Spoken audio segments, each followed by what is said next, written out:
una sa lahat, sa Maynila kami nagkakilala ng aking asawa. So umuwi kami ng Negros. Nauna ako sa pag-uwi sa kanya, umuwi ako sa aking mga magulang, buntis pa lang ako sa aking pangalawa. So naiwan din siya sa Maynila, mga kabilas. Ganon din po ang nangyari. Habang nasa Negros kami, wala din po siyang pinapadala sa aking sustento. Kaya minabuti, sumunod na lang siya sa amin sa Negros, mga kabilas. Buntis kasi ako sa pangalawa ko, so kailangan ko siya. Kaya nung dumating siya sa amin sa Negros, dinala niya kami sa lugar nila. Actually, nung dumating kami doon sa lugar nila, okay naman yung pagsasama namin ng kanyang ina, ng kanyang nanay. Wala naman pong naging problema. Habang patagal na patagal, mga kabilas, yun nga sinasabi nila na bihira ka lang makatagpo na magkasundo ang magbiyanan. So yung asawa ko, pinipilit ko pong magtrabaho hanggang sa nakapagtrabaho po siya ng construction. Noong habang nagtatrabaho siya ng construction, nagsasahod ko siya ng lingguhan. Doon na po kami nag-start ng problema ng aking biyanan. Dahil may mga punto po na talagang gusto niya pa na siya yung mag-budget. Kasi siguro, first time niya lang siguro nakita na anak niya nagtatrabaho kasi syempre lumaki yung anak niya talagang batugan sa kanya. So, ako lang po nag-iisa doon sa lugar nila, mga kabilas. Dahil pinasok ko ang pagiging isang pamilyadong tao, tiniis ko po yun. Nagtiis po ako hanggang sa nanganak na po ako. Wala pa pong isang buwan ang aking anak. Hindi nyo akalain, mga kabilas, nagkaroon po ako ng postpartum. Dahil sa nervyos ko, kakapanganak ko pa lang, nawala po ako sa katinuan. Nawala po ako sa sarili ko. Lumalakad po akong baliktad ang damit ko na walang chinilas. Sa lugar nila. Kasi bagong panganak pala ako that time, so depressed po ako, stress po ako sa mga putak ng nanay niya na araw-araw. Wala kang marinig, puro mura sa akin, mga kabilas, na wala ka namang ginagawang kasalanan. So yun, mga kabilas, hanggang sa nakalimutan ko na may anak ako na nagdididi sa akin. Umalis ako sa bahay nila, iniwan ko yung anak ko. Naglakad ako na hindi ko alam saan tutungo hanggang sa nakarating ako sa puno ng kawayan. Doon ako huminto, umiiyak lang ako doon, mga kabilas, kasi hindi ko alam kung anong gagawin ko, wala yung asawa ko. Hanggang dumating na po yung time na hapon na, hinahanap pa rin nila ako hanggang sa mayroong nakakita sa akin na nakapag-bigay alam sa kanila, nandun ako sa puno ng kawayan, nakaupo. So pinuntahan ako ng asawa ko doon. Sabi niya sa akin, halika na, umuwi ka na kasi yung anak natin, gutom na. Sabi ko sa kanya, kung ibabalik mo ako sa bahay niyo, mas gustuhin ko pang dito na lang tumira sa puno ng kawayan. Hanggang sa may nag-offer sa amin na kapitbahay nila ng lumang bahay na hindi na tinitirhan para makaalis lang kami sa bahay ng nanay niya. So lumipat kami, mga kabilas, dala-dala ko yung aking anak. So ganun pa rin, mga kabilas, magkatabi lang, halos magkatabi lang sa bahay ng nanay niya. Yung bahay na natirhan namin na inoffer sa amin pansamantala. Dahil doon, mga kabilas, tuwing iyak naman ang anak ko, naririnig niya. So wala pa rin siyang ginagawa, kundi minumura pa rin ako. So, hindi pa rin po kami nagkaroon ng peace of mind, kahit mayroon na po kaming sariling tinitirhan. So naggumawa po ako ng paraan na makahanap ng bahay. Nangupahan po kami sa medyo malayo sa kanya, sa halagang 200 pesos. Sa halagang 200 pesos, mga kabilas, hindi pa rin po kami makabayad-bayad dahil sobrang hirap po namin.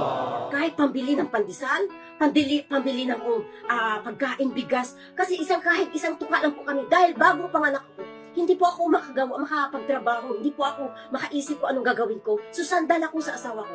Yung asawa ko naman, pasalamat ka na makapagtrabaho 3 araw sa isang linggo. Ganun siya. Hanggat may nakikita siyang piso sa bulsa niya, hindi siya gagalaw. Ganun pa rin siya, mga kabilas. Alaga akong inahing baboy. Bago panganak lang, mga ilang buwan pa lang, mga kabilas, yung pangalawa ko. Yung nila, yung palayan nila dun, sobrang lapad, mga kabilas. Yung naikot ko yan sa araw-araw na pangangkong para may papakain ako sa baboy ko. Kasi buntis. Kasi wala akong pambili ng pagkain ng baboy. So kailangan ko talaga pasipagan na mangangkong. Sako-sako kangkong ang binubuhat ko araw-araw, ipapakain sa baboy ko. Samantala yung asawa ko, siya yung nag-aalaga sa bagong panganak namin na bata, mga kabilas. Tanghaling tapat, nandun ako sa kangkungan. Nangunguha ako ng kangkong para maipakain sa baboy namin. Tapos pagdating ko din bahay, magbabiyahe siya ng motor kasi hindi na siya nagtagal sa pagkas-construction niya, mga kabilas. Dahil ayaw niya rin, kasi mabigat yung trabaho. Ayaw niya rin, habal naman siya. Habatin niya, wala pa rin dalang pera. Kasi alam niyo kung bakit? Puno at saka puno ng mga biyahian ng motor ay may sugalan. Alam niyo yung sugalan na karakros? Ang top? Yun po, mga kabilas. Pasalamat ka na lang kung may dala siyang pera kasi panalo siya. Nagbabiyahe siya para sa sugal niya. So, ganun kami kahirap mga kabilas. Kaya, hirap ako magbayad ng 200 pesos na bahay namin sa isang buwan. Ang ginawa ko mga kabilas, nagkaroon po ako ng negosyo. Nagsimula po ako sa pagbabalot bindor sa halagang 70 pesos. 70 pesos na puhunan. Doon ko po pinalago ang aking pagbabalot bindor. Ang lugar nila, ang baryo nila, kahit sinong tanungin nyo dyan ng mga tao, kilala ako dyan dahil naikot ko na yan sa araw-araw kong pagbabalot bindor mga kabilas. Pag oras ng hapon, alas 3, alas 4, sumisigaw na ako dyan ng balot sa kakaikot sa lugar nila. Hanggang sa nakaipon po ako ng salapi sa aking pagbabalot bindor. Nagkaroon po ako ng iba't ibang negosyo. Nagkaroon po ako ng uling. Kasi yung uling noon mga kabilas, tatlong sako, 100. O bababa ang mga tao mula bukid, kukuha ng sako sa baryo. So magbibigay ako ng sako. Ngayon mga kabilas, so nakaipon ako ng uling sa bahay namin. Binibinta ko rin yun. Habang nagtitinda ako ng balot sa daan, tuwing Martes tsaka Sabado may tagbo sa kanila. Alam niyo yung tagbo? Yung parang palingki sa kanila. Dahil siyempre, bumuo ako ng isang pamilya, hindi ako humihingi ng tulong sa aking pamilya. Hindi nila alam kung ano yung nangyayari sa akin, sa aking buhay, sa lugar ng aking asawa. Pinasok ko ang pagiging isang pamilya, dapat ko po tayuan yun. Dapat ko po gampanan ang aking papel bilang magulang, bilang asawa. Ngayon, pag nagtitinda ako ng balot, marami ako mga customer ng mga military, army, mga kabilas. Alam nyo ba mga kabilas? Ang mga army na kumakain sa akin ng mga balot, sila pa yung nagsasabi sa akin na, uy, yung asawa mo, talo na, libo-libo, yung talo dun, oh. Tapos, siyempre ako alam ko yung asawa ko na sa bahay. Nag-aalaga ng anak namin kasi ako nagtitinda. Paglingon ko na ganun mga kabilas, nakita ko yung nanay niya, dala-dala na yung mga anak namin. Dala-dala yan na yung mga anak namin. So it means, yung asawa, yung sinasabi sa akin ng mga military, totoo na ang asawa ko nagsusugal doon. Sa Caracross mga kabilas. Hantak yun.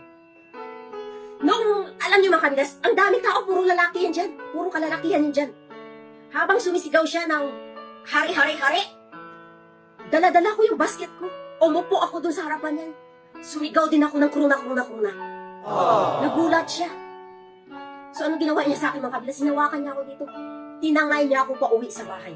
Pagdating ng bahay, nakita ko wala na yung mga uling namin. Bininta na nila ng nanay niya. Kaya pala nakita ko ng mga anak ko, bit-bit ng nanay niya, pauwi sa kanila. Siyempre, napag-awayan namin mga kabilas.